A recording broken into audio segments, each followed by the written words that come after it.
been working on it, What's going on in trying to there? get that serious. What's going on in there? Seriously. Yeah. Welcome everybody to Des Moines City Hall. We are going to begin our events this evening with a meeting of the, it looks like the housing agency. So, at any rate, I'd like the clerk to please take roll. County, Here. Coleman, Here. Moore, Here. Gray, Here. Mahaffey, Here. Hensley, Gatto. Here. We have a quorum. Okay, first item on our agenda is approving the conveyance of city-owned municipal housing agency property pursuant to the Affordable Home Ownership Program for the following. A is 1429 Sampson Street, Board Communication Number 14-326, and B is 2234 East 34th Street, Board Communication Number 14-324. Is there anybody in the audience to speak to either one of these properties that, to approve the conveyance? Seeing none. I'll move them. Move 2A and 2B. All right. It's been moved. Any discussion? Can we do all in favor? Would you? All right. Would you like to poll the council? Sure. Or just push the button? Push your button. 7 yes. All right. Could we have a motion to adjourn? Move. All in favor, say aye. Aye. Opposed? All right.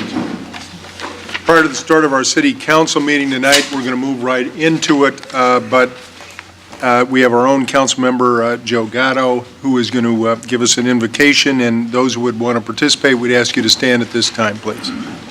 Thank you, Mr. Mayor.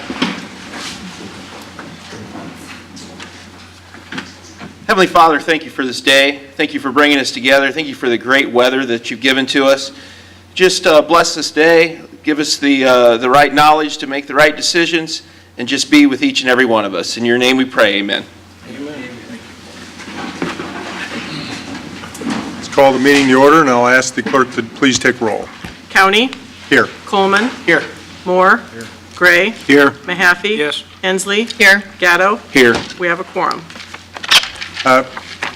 Item 2 is approving the agenda as presented and/or as amended. Move. It's been moved. Any comments, anybody? Hearing none, push your buttons. I'm sorry. Thank you very much. Okay. Are you in favor? 7 yes. Okay, thank you. All right.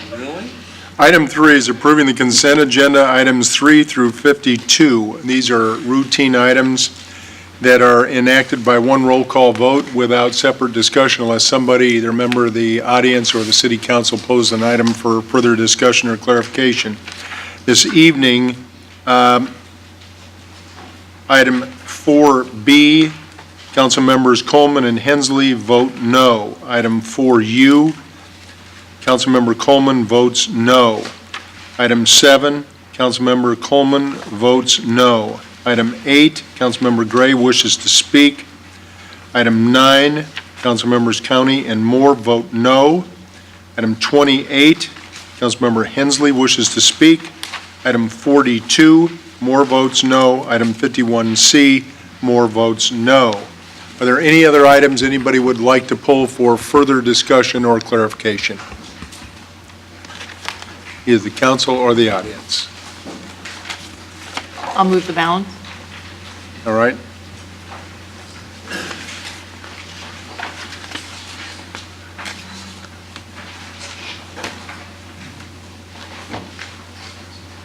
All right, yes. takes us to item 8.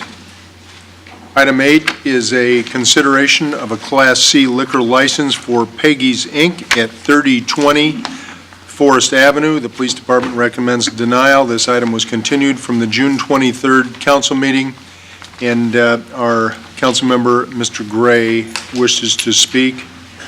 Thank you, Mr. Mayor. I thought I had a good, clear decision here, but more information keeps coming in, and I want to make sure that we do right by both parties here, for the residents and for the businesses. So I'd like to see this continued at least to the July 28th meeting, so I can get the information that I need to make a solid decision. Right now, I can't make an honest decision based on partial information that we've got here. So I'm going to move that we continue it until the July 28th meeting.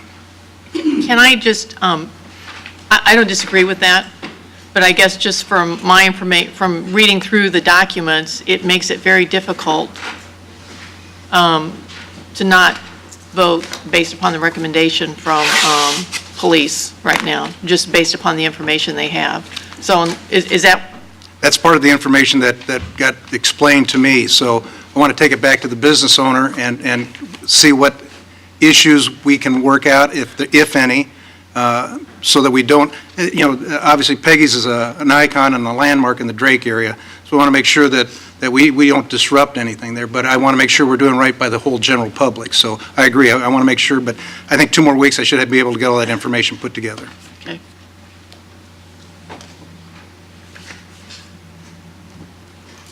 Seven yes?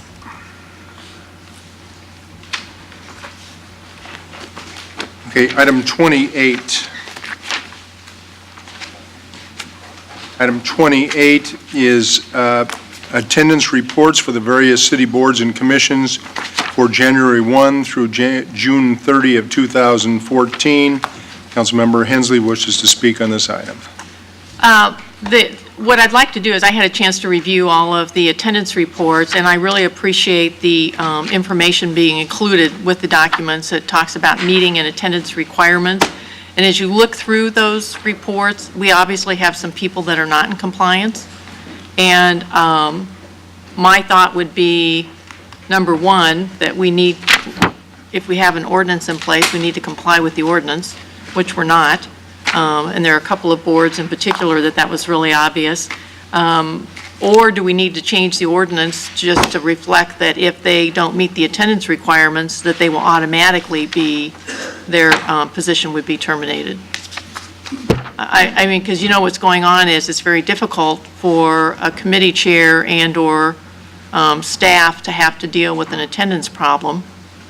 So maybe the ordinance needs to be changed just to say it's an automatic rather than letting it be left up to the chairs of those respective committees. Legal, is that a possibility?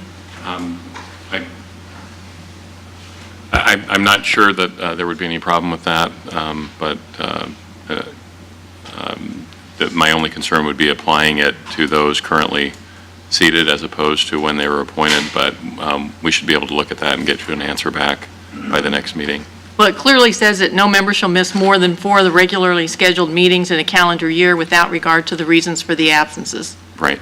It does say And that. you have several boards and commissions where you have a problem making quorum, that you have some individuals that have been gone 6, 7, 8, 9 meetings. Right. So we have an issue. Absolutely. So I would just like to, I'm just bringing it to the attention, I'll refer it to legal to look at, and I'm guessing maybe an easier way to handle it would be to indicate that they're, automatically, if they don't meet the attendance requirements, rather than asking that the staff and/or the board chair. You're saying their membership would be automatically terminated if Right, if they don't? And that does happen with other boards that we all sit on. It can, certainly. So that's my motion. So the motion Move is it to refer it to refer to legal. city legal and come back with an opinion on how we might How we might, change it and if it's possible.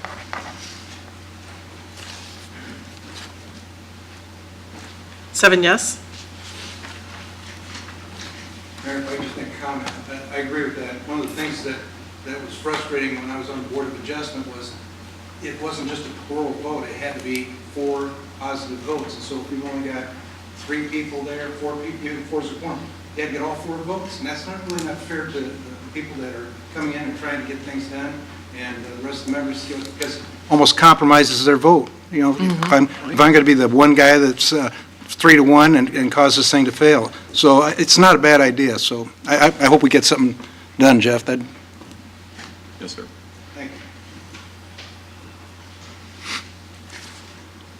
All right, that takes us to item 53. That completed the consent agenda. Item 53 is a council request at this moment from Councilmember Skip Moore to discuss the naming of the Municipal Service Center. Mr. Moore. Thank you, Mayor. As everybody knows, Rick Clark worked for the city for well over 40 years. Started at the bottom, worked his way to the top. You hardly ever hear a bad word about Rick Clark. And he was really the driving force behind the Municipal Service Center. And what I would like to do is refer to legal and to staff to, if the rest of the council will approve, the potential of naming the Municipal Service Center the Rick Clark Municipal Service Center. And I think it would be a fitting tribute to Rick. I know that there may be an issue because he's still alive, but maybe we can work through that. That's my motion. Well, so is it going to go through the normal process that we have set up? Yes, Okay, so this is the motion to start the Yes. process? Well, Okay. yes. Isn't it think there might be a- twofold to start the normal process and to potentially amend the policy slightly? Probably maybe the reverse of that, to prepare an amendment to the policy and then to start the process. Okay. I'm completely supportive, and I think, on top of all the other things we could say, and maybe we'd have a chance to someday if it gets done, but I think it's really outstanding that now a city council member, but a colleague of Rick's for 30 years. How long did you guys work together in one department or another? He started ahead of me, so at least 35, and then my 5 years on the Yeah. council, so. Let's try to make you sound young, Skip. I feel Play you. along. I just think it's outstanding that, a one-time city employee is making the suggestion as well, and I appreciate that. I shared with Skip earlier, until Rick's last day, he was saying to me, I know I got a lot going on, but if you have 1 hour, I want to take you over to the Municipal Service Center. This is outstanding. You're going to love it.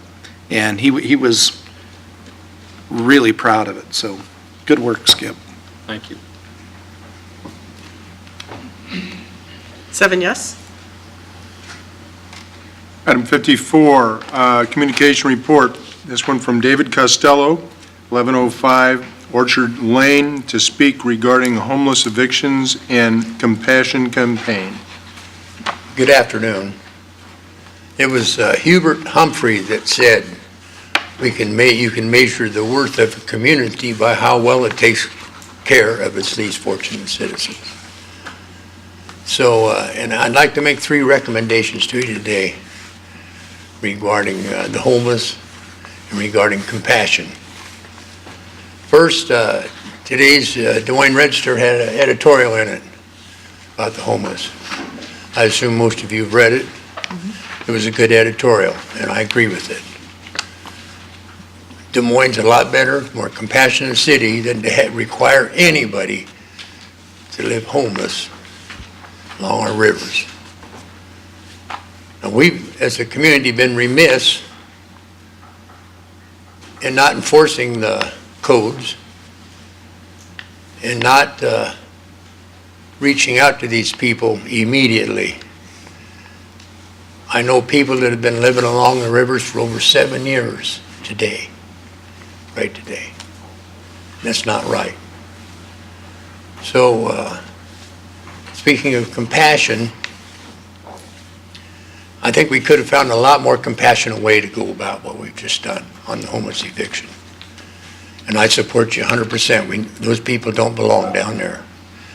But we need to find a more compassionate way of removing them and helping them. And I'd like to make 3 recommendations. First, Mr. Clark before he left, recommended that you hire a homeless coordinator. And I would encourage you to expedite that. We need that person now.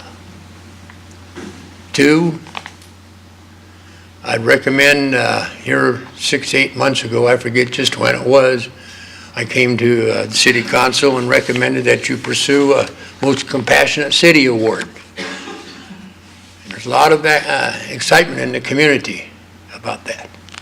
And Mayor County was in Louisville. And Mayor County wants to start that.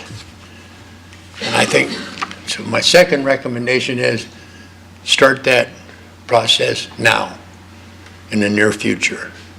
A year from now, God willing, we can be ready to be certified to receive that award. And the way we go about removing our homeless right now will be a big step in being certified to receive that Most Compassionate City Award. And the third recommendation I'd like to make, I'm a little bit troubled because I know the history a little bit. Several years ago, I think, Chris, when you were just on the city council, if I remember right, had serious problems with the homeless. 4 or 5 of them died. But 3 or 4 faith communities came together and started a shelter, called it Churches United. Eventually that shelter changed over to Central Iowa Shelter. So my question is, where are our faith communities?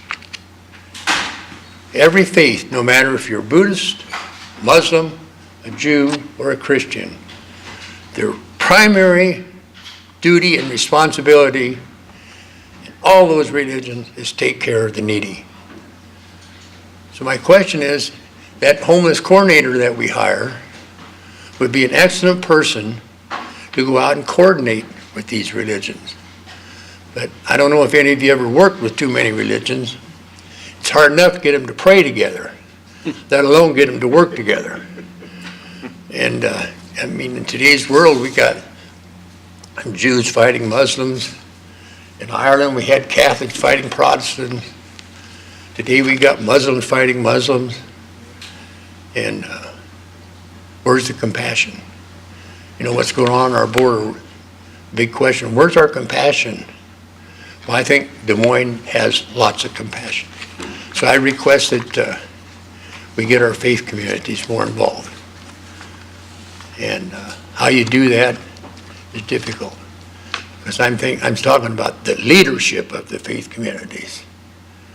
Because there's a lot of good people in the pews. They're out there all the time helping. They're doing their little bit. But we need strong leadership from you, and I'm sure you're all capable of providing that. Are there any questions? 3 good recommendations. Mr. Coleman? I agree with the mayor, 3 good recommendations. We sometimes don't give the community an insight into some of the things that happen behind the scenes, but I can tell you Friday morning, some of us were up at 7 a.m. at a meeting with other community leaders from the county and others talking about the homeless situation and how to organize and hire some leadership to kind of change the way that the community is going about this. Christine, Frank, and I met 75 minutes before this meeting, continuing to talk about that. So it has our attention. Two other things. On the issue of churches and the faith community, I continue to be impressed at the number of things that happen. And there's, this great little program called Family Promise. I don't know if you've been around that. A lot of good things happen. Yeah. Don't get me wrong. And I think from the faith community. And the last thing that I'd always just implore people is that there's always a lot more information to the story than what the media, a TV station or a newspaper, can pack into the short stories that they put about things. And I just want you and the citizens of Des Moines to know that I'm really confident that the city is doing the right thing leading up to asking the homeless people to move away from these trails, for safety purposes. We've been out there with agencies and our teams trying to move them and help them find housing. There's been all kinds of offers for help leading up to this. This council, most of the same people, over the last 5 years has dedicated literally millions of dollars to help build additional homeless beds so I know that people that. had a chance to go somewhere else. If they would just take us up on it, it would be a safer, better place for them. If there's anything I can do to help you, I'd be glad to help, okay? You know that. Yeah. So anyway, God bless all of you and keep up the good work, and I'll be watching. We know that. Because that. I'm down there. I'm down there on the river too, okay? Thank you. Thank you very much. I'll move to receive and file Dave's comments. Thank you, Dave.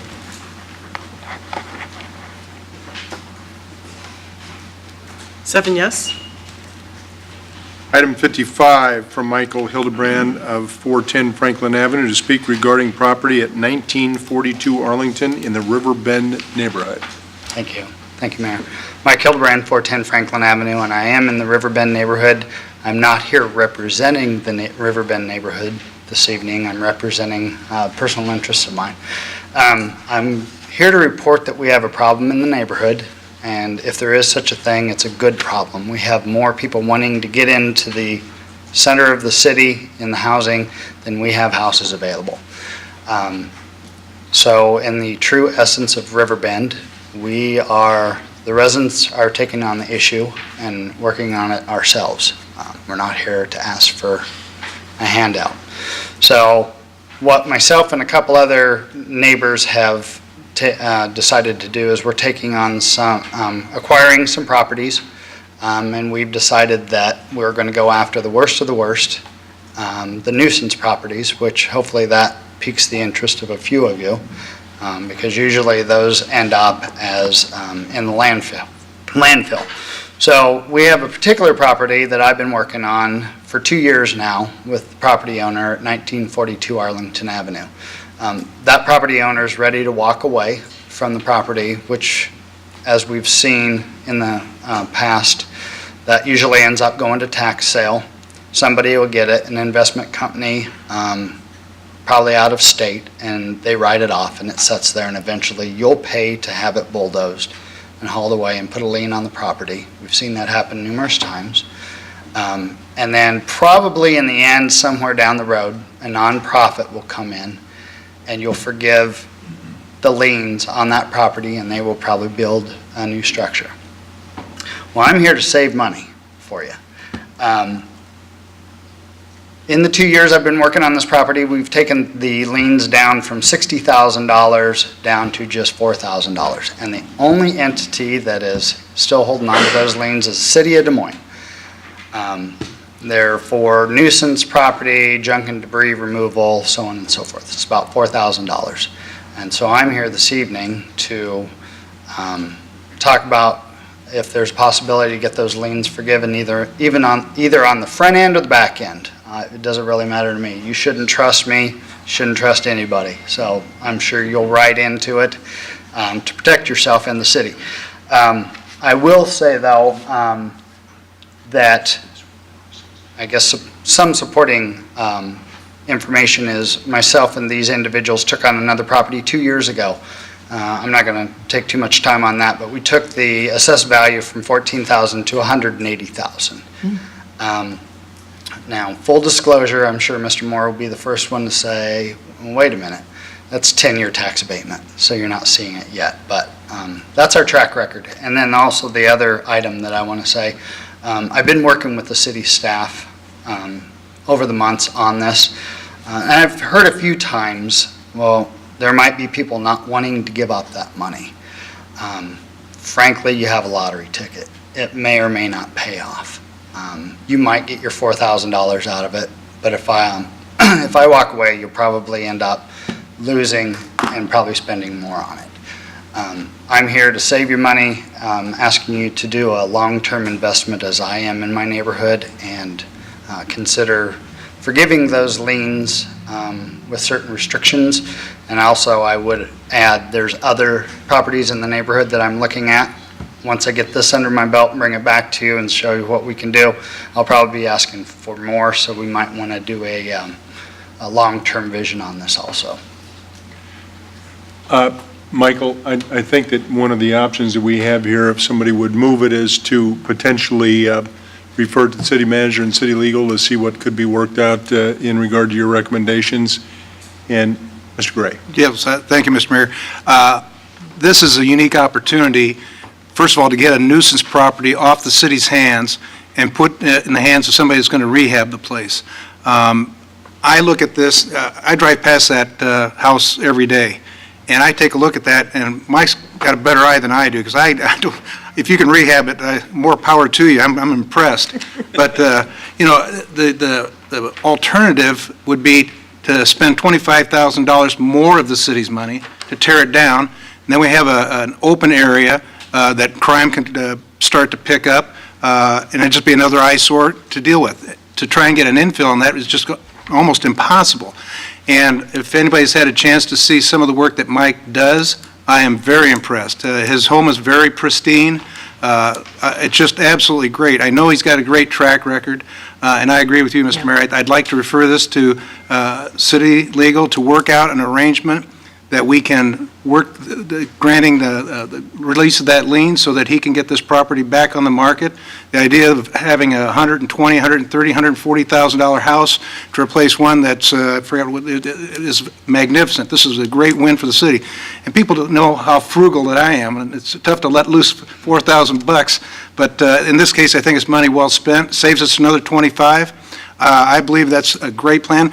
I'd like to take it a step further, if I could, is also send it back to staff and see, on a citywide basis, can we put together some sort of program that's going to help us get rid of these nuisance properties, get them rehabbed, and get them off the wrecking ball list, and keep us putting properties back on the tax rolls.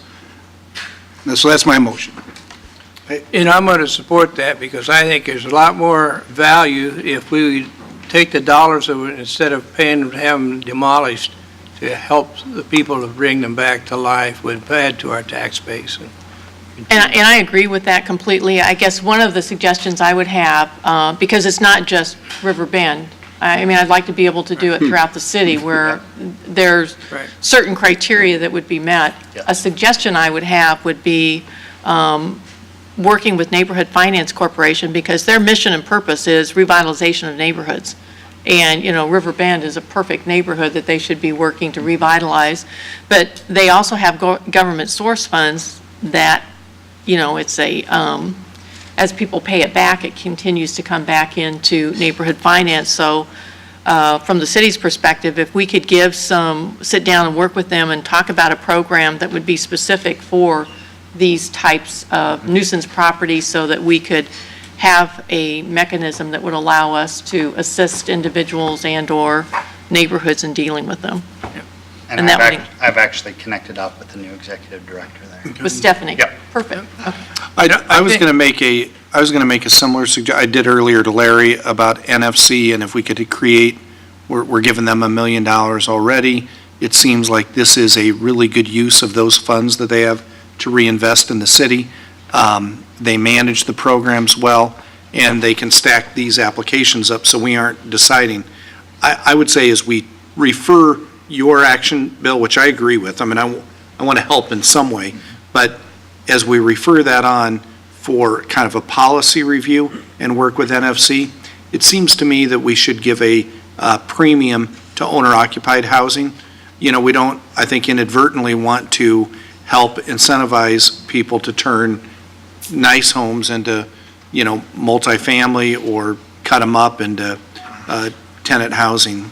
And so that would be, if we're going to use city money, it would be to foster home ownership. I think we also need to acknowledge what Habitat's been doing to help bring back some of these neighborhoods. They've done a And great build job. houses and put them in there and add to our tax base. And they've done a great job, and I admire your efforts to be willing to do this. Well, our business model is not to make a lot of money. It's a long-term investment. I'm increasing my property value by doing the ones around me. So that's my long-term investment, and I hope the city does that too.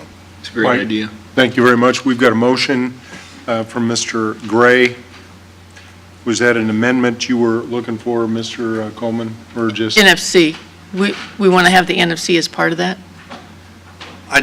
I would say work with NFC. I mean, the summary of the discussion to me, Bill, if it's all right, is that it would be staff and see what we could create at NFC as one option, as an option.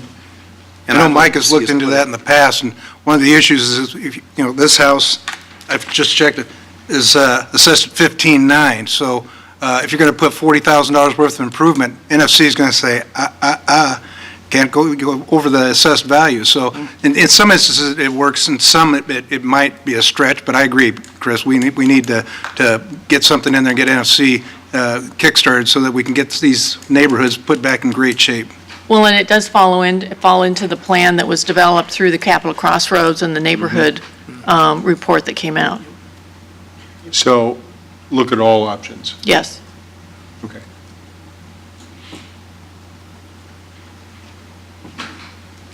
Seven yes. Mike, thanks for coming down. Thank you. All right, that moves us to the hearing items. Item 56 on the vacation of airspace over portions of East 5th Street, East Grand Avenue, adjoining 505 East Grand Avenue, and for the conveyance of an easement to 505 East Grand LLC for $3,885. Council Communication Number 14-341. A is the first consideration of the ordinance above, and B is the final consideration of the ordinance, and the waiver is requested by the applicant and requires 6 votes. Is there anybody here to speak to item 56 regarding a vacation of airspace? I'll move 56A and B. All right, any discussion? Item's been moved. Seven yes. Item 57, on the proposed vacation and lease of 280 square feet portion of the sidewalk adjoining 2605 Ingersoll Avenue to Sakari Sushi Lounge LLC for a sidewalk cafe. Council Communication Number 14-321. A is the first consideration of the ordinance above, and B is the final consideration of the ordinance above, and the waiver is requested by the applicant and again requires 6 votes. Is there anybody here on item 57 to speak 2605 Ingersoll? I'll move 57A and B.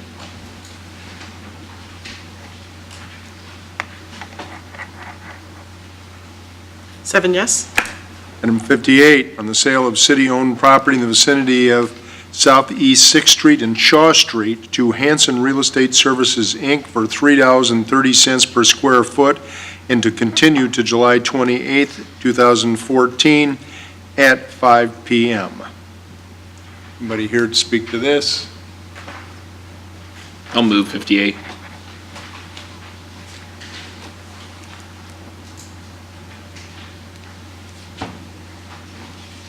Seven yes. Item 59, on the request from Drake University to rezone property at 2700 University Avenue from limited NPC, neighborhood pedestrian commercial, to an amended limited NPC to permit accessory alcoholic beverage sales and services related to private events operated by Drake University. A is the first consideration of the ordinance above. B is the final consideration of the ordinance above. The waiver is requested by the applicant and requires 6 votes. Is there anyone here to speak on this request from Drake University? Come forward, sir.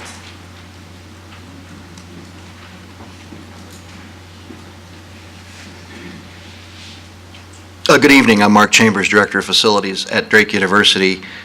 Here just to facilitate any questions you might have. This request was for our Alumni Center to accommodate generally events for our alumni.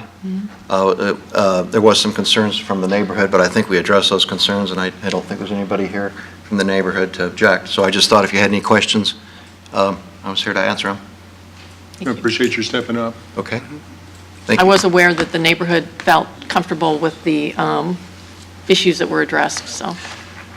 The Drake Neighborhood Association had some concerns, and we addressed those at our last first meeting, and I think, of course, we thought those concerns were addressed at a neighborhood meeting, and They were. so, okay. You're in good I think shape. we're good. Thank you much. Bill? Did you have anything, Bill? No. Okay. I'll go ahead and move 59A and B.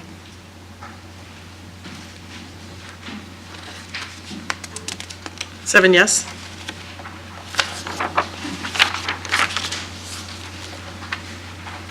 Item 60,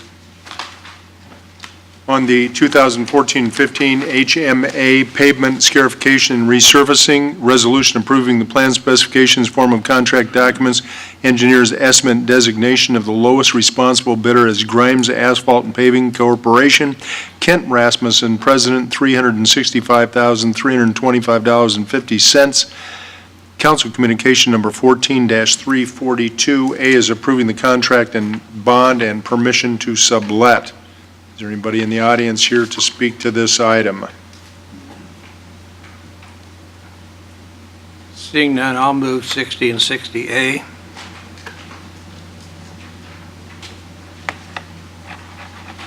Got a lot of nice street projects there going forward. Great projects. Seven yes. Take whatever you got left over in Ward 1. It's all over the city, Bill. It is all- It's evenly Ward dispersed. 2, how much we got in Ward 2? Moving on to item 61, to reject all bids on the traffic observation camera and downtown changeable measurable signs, CMS upgrades. Oh, and by the way, no bids were even received. So Council Communication Number 14-347, could we have a motion to reject all the bids that weren't received?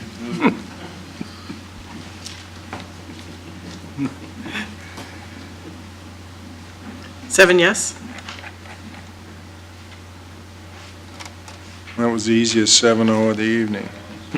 All right, item 62, recognition of the service of the Des Moines Enterprise Zone Commission, an entity that will be dissolved with the passing of the 2014 State of Iowa legislation to sunset the Enterprise Zone program. Council Communication Number 14-348.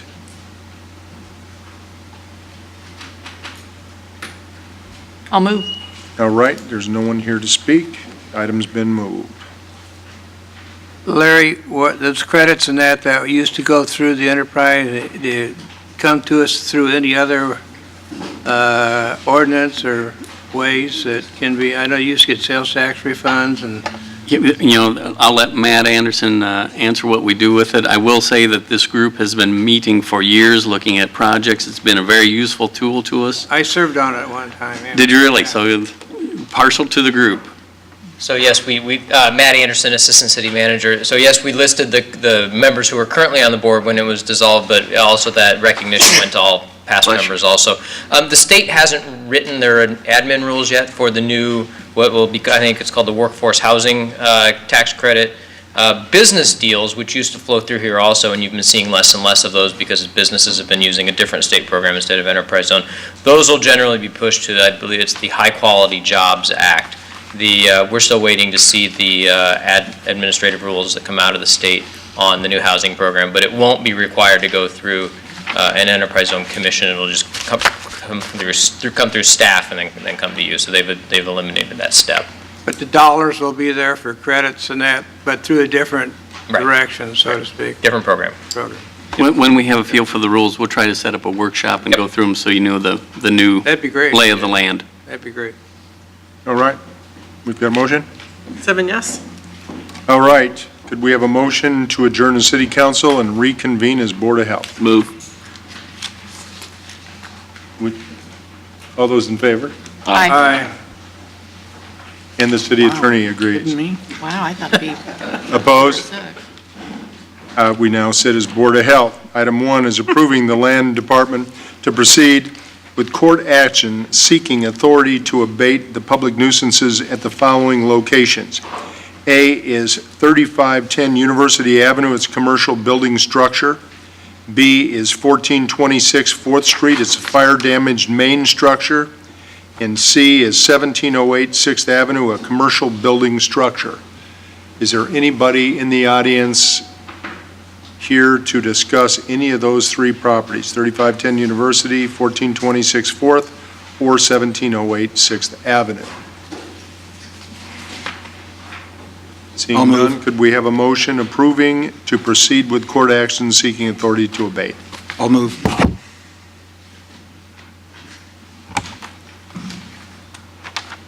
Coleman? 7 yes? All right. Could we have a motion to adjourn? Moved. Already? All in favor, say aye. Aye. Opposed? We are adjourned at 5:10. Wow. What? Next week, next time.